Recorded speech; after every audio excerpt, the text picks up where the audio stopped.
जय हिंद दोस्तों, आपका अपने चैनल में स्वागत है। आज मैं आपके सामने एक टॉपिक लेकर के आया हूं, इंसान अपनी वैल्यू कैसे बढ़ाए। इस टॉपिक पर मैंने एक वीडियो पहले भी अपलोड की हुई है और उसका लिंक मेरे डिस्क्रिप्शन में है, आप वहां जाकर के देख सकते हैं। दोस्तों, इंसान अपनी वैल्यू बढ़ाने के लिए लाइफ में बहुत प्रयास करता है, उसके साथ बहुत कष्ट भी होते हैं, लेकिन वो समझ नहीं पाता है कि मुझे करना क्या है। इन चीज़ों को मैं आपसे स्टोरी से रिलेट करा करके समझाता हूँ। आपके घर में आपने देखा होगा कि लोहे का कबाड़ पड़ा होता है, एक कूड़ा पड़ा होता है लोहे वाला।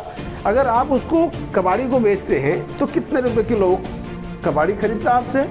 10-15 रुपये, इससे ज़्यादा वो खरीदता है।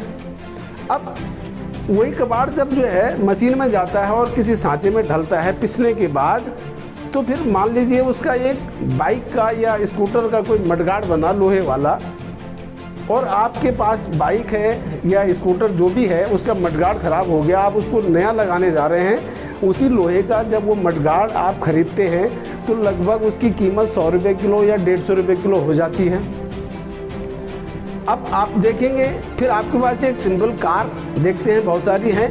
अगर उस कार का बोनट टूट जाए और आप नया बोनट खरीदने जाएं तो उसकी जो लोहे की कीमत है वो कम से कम 1000 रुपये 2000 रुपये किलो तक पड़ती है।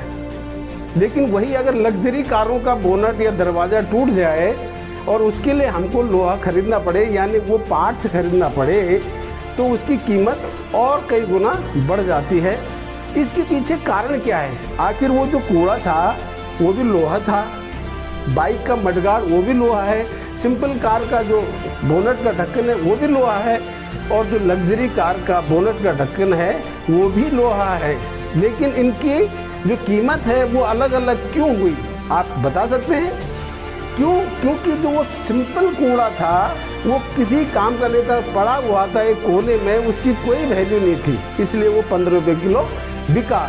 वही कूड़ा जब मशीन के अंदर पिसा, रगड़ा और घिसाई हुई, एक सांचे में ढला, तो उसकी कीमत और बढ़ गई। और वही लोहा जब और बड़ी मशीनों में पिसा और ज़्यादा उसकी घिसाई हुई, रंगाई हुई, पुताई हुई और एक बड़े सांचे में ढला, तो उसकी कीमत कार के बोनट के रूप में और बढ़ गई। इसी प्रकार दोस्तों हमारी लाइफ में होता है। अगर आप कुछ नहीं कर रहे हैं, सिंपल पड़े हैं, आपकी कोई वैल्यू नहीं होने वाली है। लेकिन अगर आपको लगता है कि आप कष्टों में जी रहे हैं, संघर्ष वाला ज़िंदगी जी रहे हैं, ईश्वर आपको तपा रहा है, आपको एक सांचे में ढाला, ढलो, करो, पसीना बहाओ, मेहनत करो, तो आपकी वैल्यू धीरे धीरे बढ़ती जाएगी। आप किसी सांचे में ढलते जाएंगे, आप अपनी हैबिट्स से उसको बेहतर करते जाएंगे और एक बेहतर इंसान बन करके जब उभरेंगे उन चैलेंज से, उन चुनौतियों से, उन मेहनत से, उन संघर्ष से, तो आपकी वैल्यू अलग ही होगी।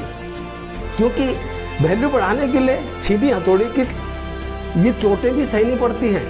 इससे रिलेटेड एक और स्टोरी सुना देता हूँ।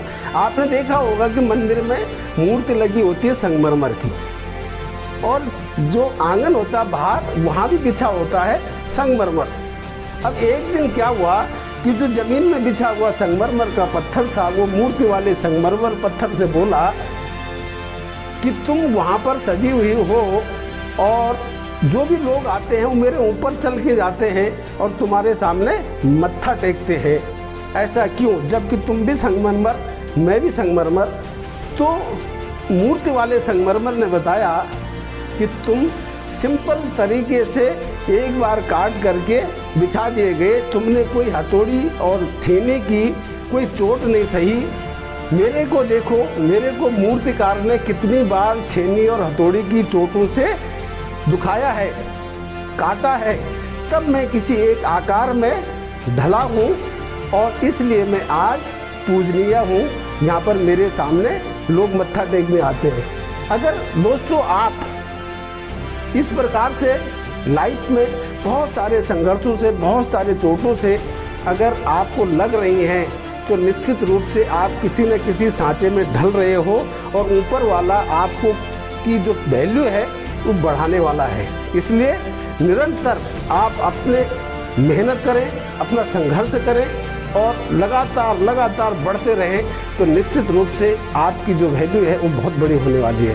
तो दोस्तों, इस वीडियो को भी शेयर करें और जिन्होंने अभी तक चैनल सब्सक्राइब नहीं किया वो चैनल को सब्सक्राइब जरूर करें। इन्हीं शुभकामनाओं के साथ जय हिंद, जय भारत।